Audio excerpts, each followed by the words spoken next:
comme ça que je vois mon rôle ici, c'est d'apporter du sens. Et, euh, et oui, toutes les activités que j'ai fait avant, j'avais toujours besoin de faire du matériel, mais pour le résultat.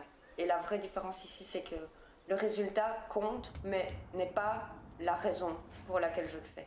C'est pas le moteur.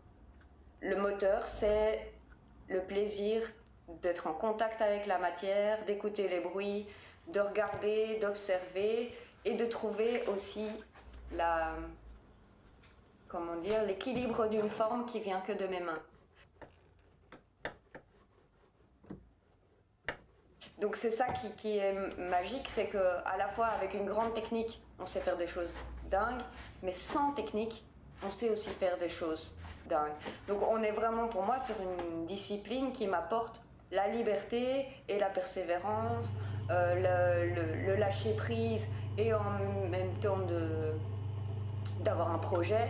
Donc on est sur quelque chose qui est très complet et en plus qui est très vivant, qui réagit. Moi je décide des choses, mais la matière décide des choses aussi. Et donc en fait quand je travaille avec la matière, on fait une alliance toutes les deux. Voilà.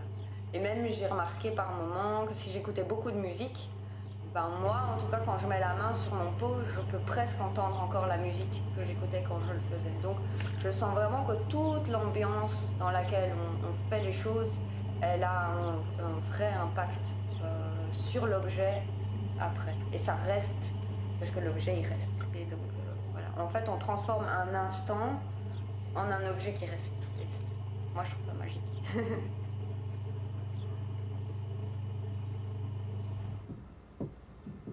En fait, si je la regarde en direct, je suis encore dedans. Et donc, j'ai pas assez de distance par rapport à la pièce pour voir si je suis contente ou si je suis pas contente. Ça change mon regard. Il y a le moment où je suis avec, je la fais, et puis le moment où je la regarde. Et le miroir, c'est comme un écran dans lequel les choses se passent.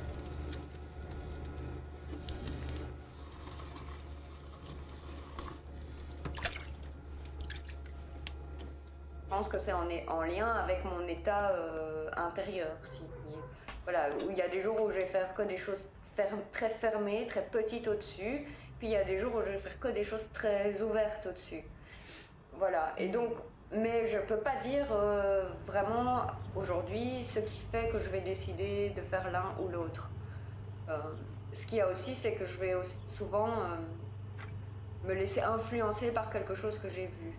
Donc je vois une bouteille aujourd'hui qui a l'air, enfin voilà, elle me plaît, je sais pas pourquoi, mais aujourd'hui ça me plaît.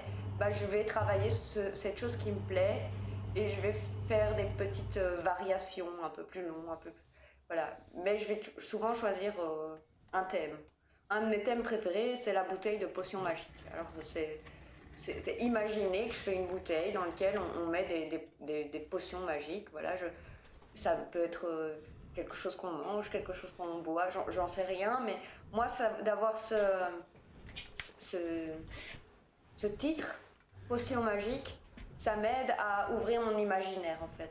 Donc mais je n'ai pas un carnet avec des dessins et où je sais très bien, où je mesure jamais la taille exactement de mes objets. Donc tout ça, toute la mesure, c'est mon œil qui dit c'est bon ou c'est pas bon. Mais c'est pas une latte qui dit si c'est bon ou si c'est pas bon.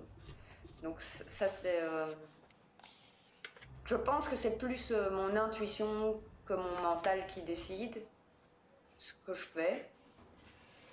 Et c'est beaucoup mes yeux.